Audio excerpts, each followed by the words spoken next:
അധികാരഗർവിനെ എന്നും പുച്ഛിച്ച് തള്ളിയ ചരിത്രമാണ് എം ടി വാസുദേവൻ നായരുടേത്. രാഷ്ട്രീയ കാര്യങ്ങളിൽ ഇടപെടാതെ തന്ത്രപരമായി ഒഴിഞ്ഞുപോകുന്ന എം ടി പക്ഷേ ഏറെ നാളായി രാഷ്ട്രീയ കോളിളക്കം സൃഷ്ടിച്ചതും ആ വാക്കിലെ മൂർച്ച ഒന്നുകൊണ്ട് തന്നെ. സാമൂഹ്യ അനാചാരത്തെയും അധികാരഗർവിനെതിരെയും കാർക്കിച്ചു തുപ്പിയ ചരിത്രമാണ് എം ടി വാസുദേവൻ നായരുടേത്. അത് ആ എഴുത്തിലൂടെ മലയാളം കണ്ടതുമാണ്.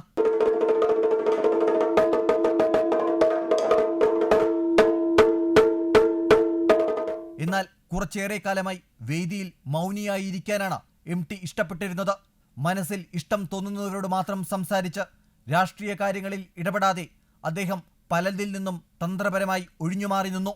സാമൂഹ്യ രാഷ്ട്രീയ കാര്യങ്ങളിൽ കൃത്യമായ ഒരു നിലപാടുള്ളപ്പോൾ തന്നെയായിരുന്നു ഇത്. എന്നാൽ കുറച്ചു കാലം മുമ്പ് നരേന്ദ്രമോദി നടത്തിയ നോട്ട് നിരോധനത്തെ എതിർത്ത് ശക്തമായ ഭാഷയിൽ എം ടി നടത്തിയ പ്രതികരണം ഏറെ വിവാദങ്ങൾക്ക് വഴിവെച്ചു. അപ്പോൾ എം ടിക്ക് പ്രതിരോധം തീർത്തത് ഇടതുപക്ഷ അനുഭാവികളായിരുന്നു. എന്നാൽ അപ്പോഴും തനിക്കെതിരെ ഉയർന്ന അഭിപ്രായങ്ങൾക്കും പ്രകോപനപരമായ ആരോപണങ്ങൾക്കും മുന്നിൽ മൗനം പാലിക്കുകയായിരുന്നു എം ടി. പറയാനുള്ളത് പറഞ്ഞുവെന്ന ശൈലി.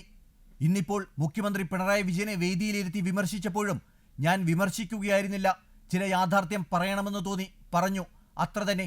അത് ആർക്കെങ്കിലും ആത്മവിമർശനത്തിന് വഴിയൊരുക്കിയാൽ അത്രയും നല്ലത് എന്നാണ് എം ടി തന്റെ പരാമർശത്തിൽ പ്രതികരിച്ചത്. അതെ, വാഴ്ത്തപ്പെടുന്നവരോടൊപ്പമല്ല, ഒറ്റപ്പെടുന്നവരോടൊപ്പമാണ് എം ടി നിന്നിരുന്നത്. രണ്ടാമൂഴത്തിലെ രജനിയിൽ എന്ന പോലെ തന്നെ ഇവിടെയും. ശ്യാം കെ വാര്യർ, അമൃത ന്യൂസ്, കോഴിക്കോട്.